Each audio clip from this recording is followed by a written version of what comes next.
pretty good team. That was pretty. It was What pretty made decent. that team so good, you two? Welcome to Clark USA fans. What you're about to hear isn't just another trade story.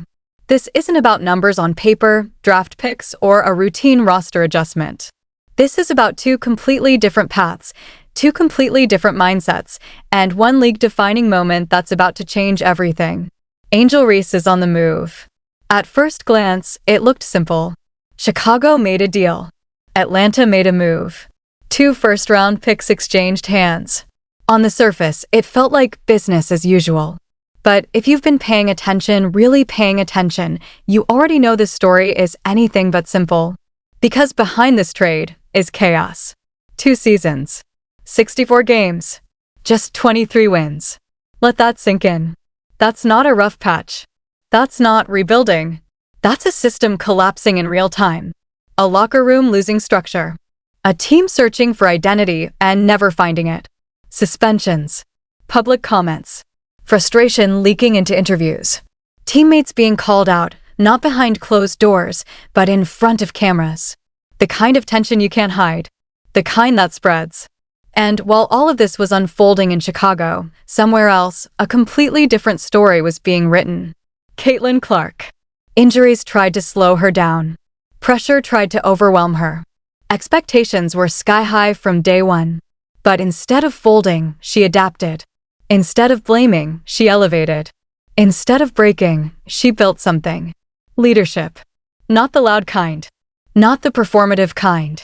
The kind that shows up when everything is on the line. The kind that pulls a team forward when they have no business being there. And she almost carried Indiana all the way. That's the contrast. One situation spiraling, the other rising through adversity. Now fast forward to today. Angel Reese, now in Atlanta. Caitlin Clark, still leading in Indiana. And suddenly, the league has a storyline it can't ignore. Because now the question isn't about potential anymore. It's about results. Who actually makes a team better? Who can handle pressure when everything is watching? And who falls apart when the spotlight gets too real? Let's start with something simple. If Angel Reese was truly elevating Chicago, why did they keep getting worse? Year 1, 13 wins. Year 2, 10 wins. That's not progress. That's regression. A combined 23-61 record across 2 seasons. One of the worst stretches in franchise history. Tied for the worst record in the entire league in 2025. And yet, if you only looked at the surface stats, you'd think everything was fine. 14 points per game. Nearly 13 rebounds. Dozens of double-doubles. All-star appearances. On paper, it looks impressive. But basketball isn't played on paper. Because numbers without context can lie. And this is where things start to unravel. A large portion of those rebounds came off her own missed shots. Think about that for a second. Miss, grab your own rebound, miss again, reset. The stat sheet rewards it. The game does not. Possessions stall. Efficiency drops. Offenses break rhythm.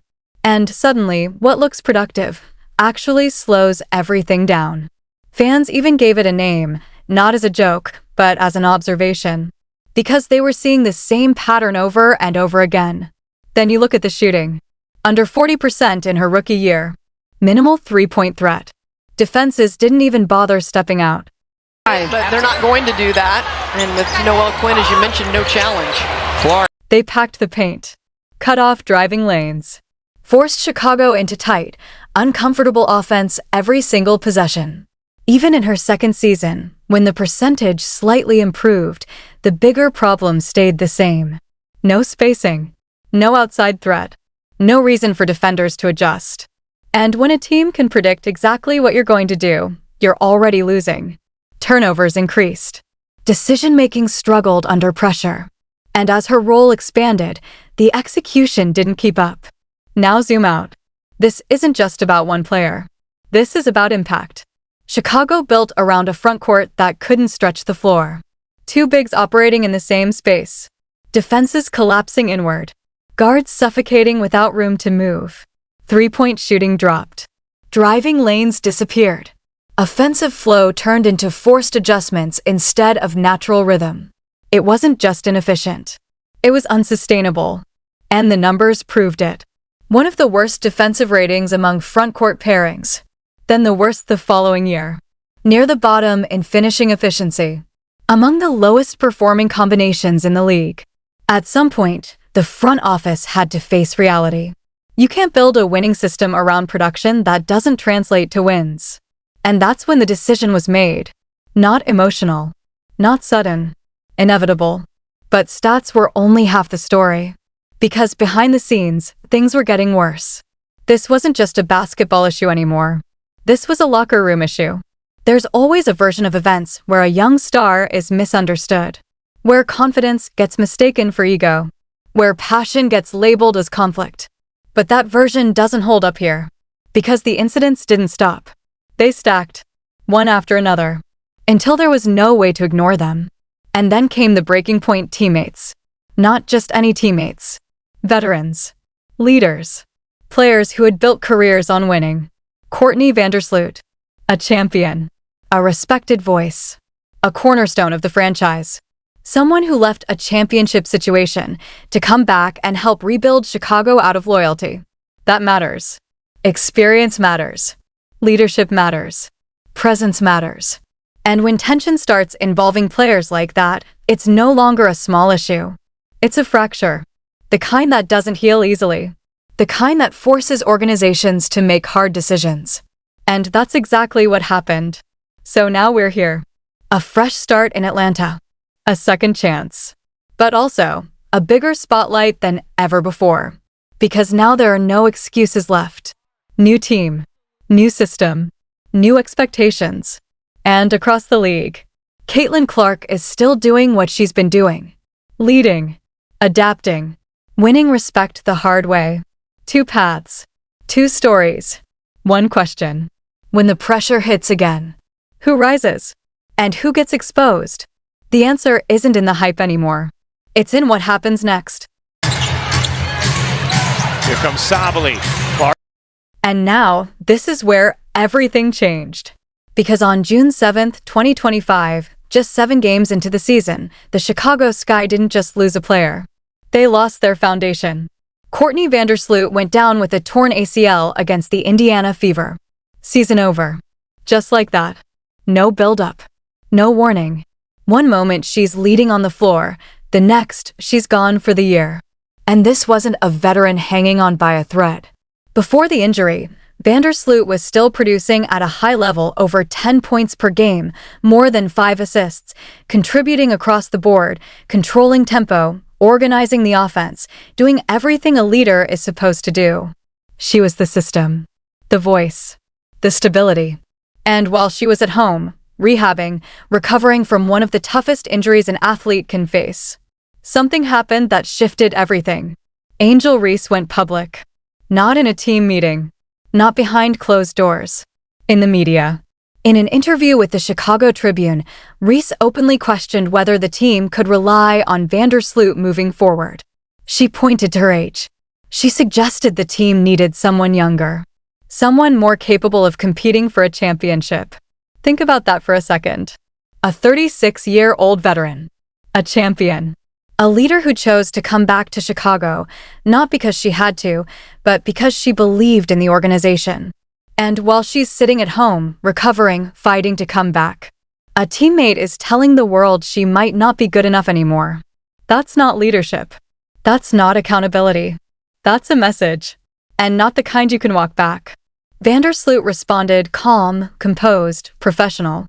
She didn't name names. She didn't escalate the situation. She simply made it clear her age wasn't the issue, and she would come back stronger. But inside the organization, the damage was already done. Reports made it clear she was deeply upset. And not just her. Because when something like that happens, it doesn't stay between two players. It spreads. It changes how teammates look at each other. It changes trust. It changes everything. And internally, the situation was described as something far worse than a disagreement. It was a fracture. The kind that doesn't heal with time. The kind that forces decisions. And that was just the beginning. Because then came Camila Cardoso. Now this is where the basketball and the locker room collided. Cardoso wasn't some distant teammate. She wasn't a role player on the edge of the rotation. She was the plan. Drafted 3rd overall. A 6 feet 7 inches centerpiece. The future of Chicago's front court. And most importantly, Reese's on-court partner. The entire rebuild was supposed to revolve around them. 2 young stars. 1 dominant front court. A foundation for the future. Except it never worked. Not on the court. Not off it. Statistically, the pairing was one of the worst in the league. Defensive ratings near the bottom. Then dead last. Poor rim efficiency. No spacing. No outside threat. When both were on the floor, the team's three-point shooting collapsed. 28%. That's not just bad, that's crippling. Defenders didn't have to stretch. Guards couldn't drive. Offense turned into chaos instead of flow. But even that wasn't the biggest problem. Because behind the scenes, something bigger was happening. Reports started to surface that Cardoso had begun distancing herself. Let that sink in. The player you're supposed to build the future with, pulling away. The chemistry wasn't just off, it was gone. And at some point, it reached a breaking point. Because when your closest teammate, the one you share the floor with every possession, decides she can't continue like this, that's not a misunderstanding. That's a verdict. Chicago had a choice to make. You can't build around both if both don't work together. So they chose. They chose the 6 feet 7 inches center who fits the system. Who brings efficiency. Who doesn't drain energy off the court. And in that moment, Angel Reese lost the room. But even that wasn't the end. Because what happened next turned a difficult situation into an irreversible one. September 2025. Chicago's season is already over. 10 wins. 31 losses. No playoffs. And Angel Reese sits down for another interview. This time, the message is even clearer. That's the way to push the ball in transition. Oh, that's not gonna waste. She says she's not settling for what the team has been. She says they need better players. Great players. She says it's non-negotiable. And then comes the line that changes everything. If things don't improve, she might have to move in a different direction. Now on the surface, you could argue that's frustration. That's competitiveness. That's someone who wants to win. But context matters. Because she didn't say this internally. She didn't go to management. She didn't address it privately. She went to the media and told the world her teammates weren't good enough. Imagine being in that locker room. You're grinding through a brutal season.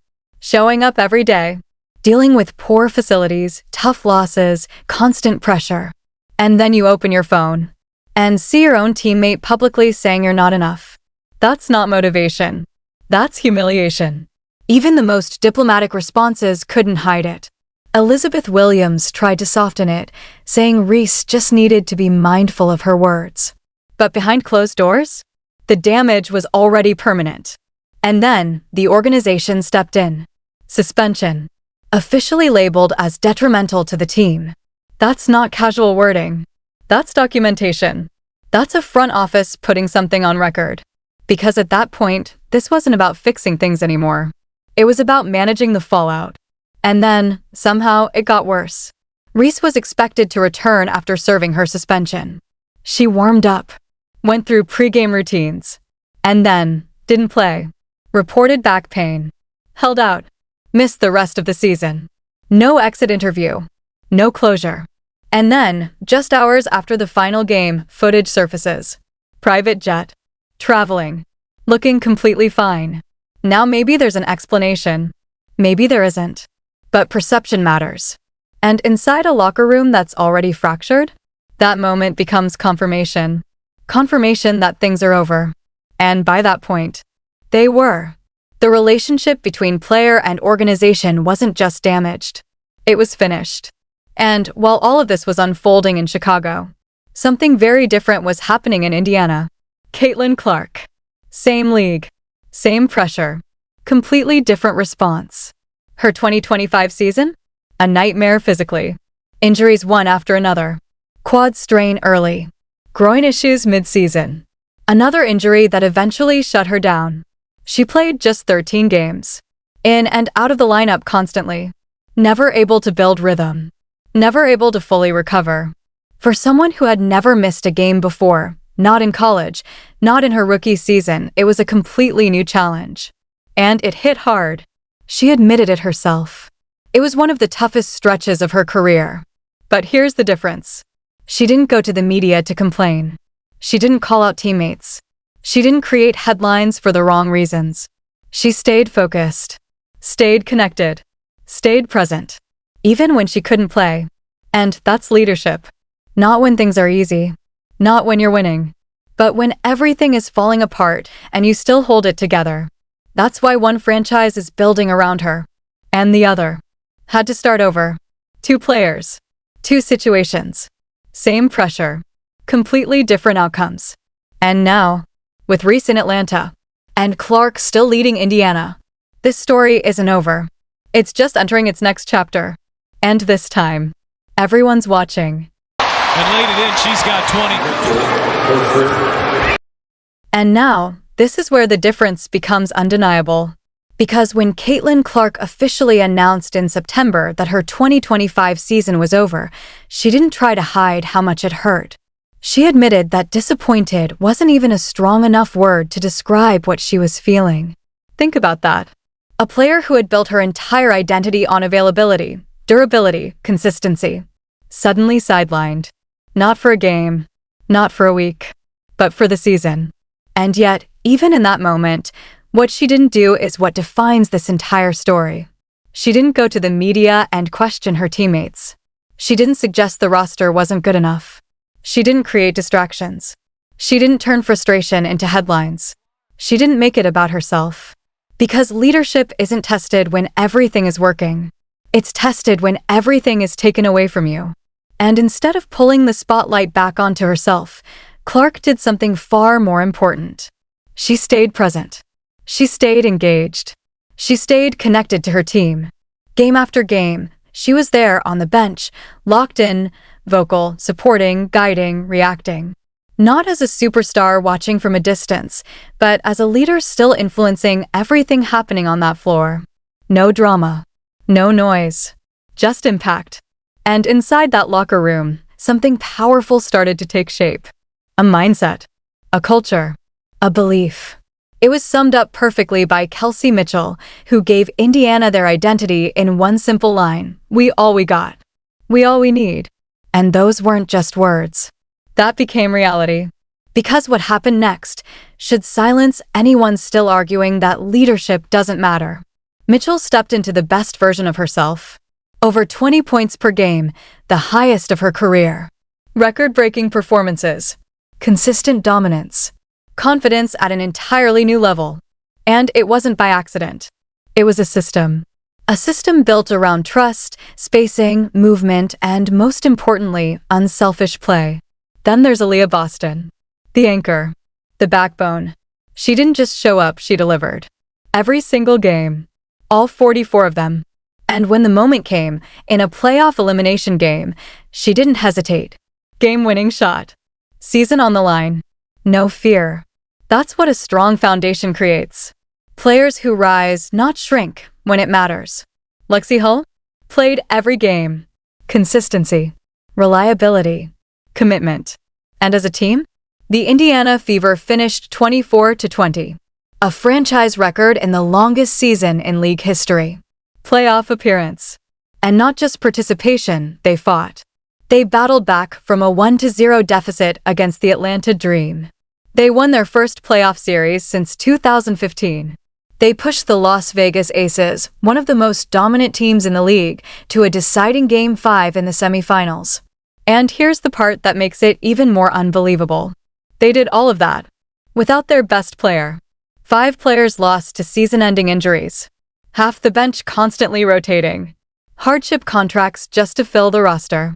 Lineups changing week to week. And still, they came within minutes of the finals. That doesn't happen by accident. That doesn't happen because of luck. That happens because of culture. Because of leadership. Because of a system that elevates everyone, not just one player. Head coach Stephanie White said it best after Game 5. There was no moment, not on the court, not off it, where her team broke. No heads down. No excuses. No quitting. That is what a real foundation looks like. That is what happens when your best player lifts everyone around her, even when she's not playing. Now compare that to everything that happened in Chicago. Because while one franchise was building, the other was unraveling. And that contrast? Christine, a little bit earlier, I asked Diana, what was your playing weight at UConn? She said, It's impossible to ignore. Because Caitlin Clark doesn't just play basketball.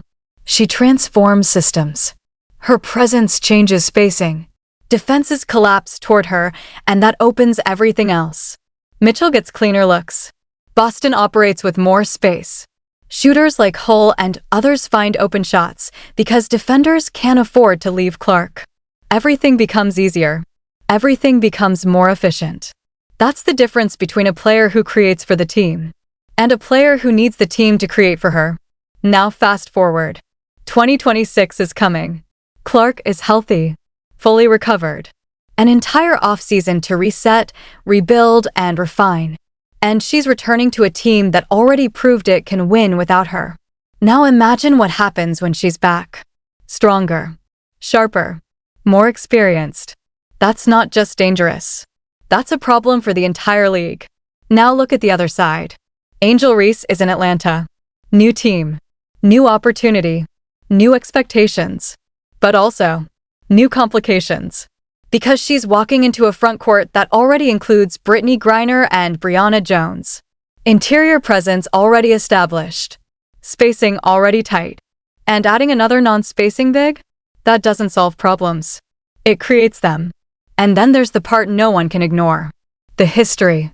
Because this isn't just about talent. It's about patterns. Locker room tension. Public comments. Questions about chemistry.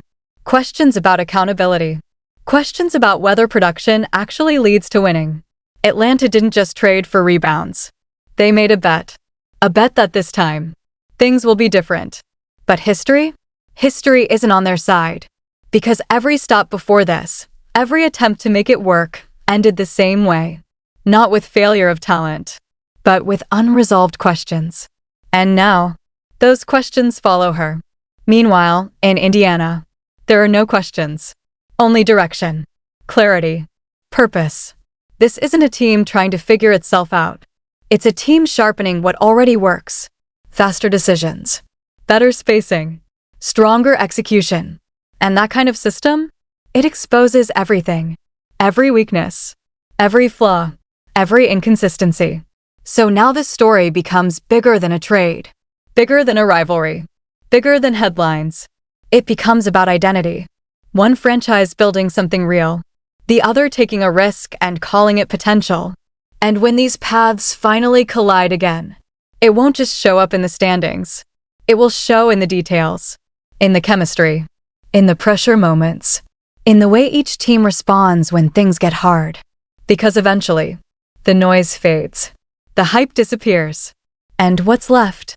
Truth. So the question now is simple. When the lights get brighter, when the pressure gets heavier, when the same patterns start to repeat, will this finally be the moment where everything changes? Or will it be the moment where everything gets exposed?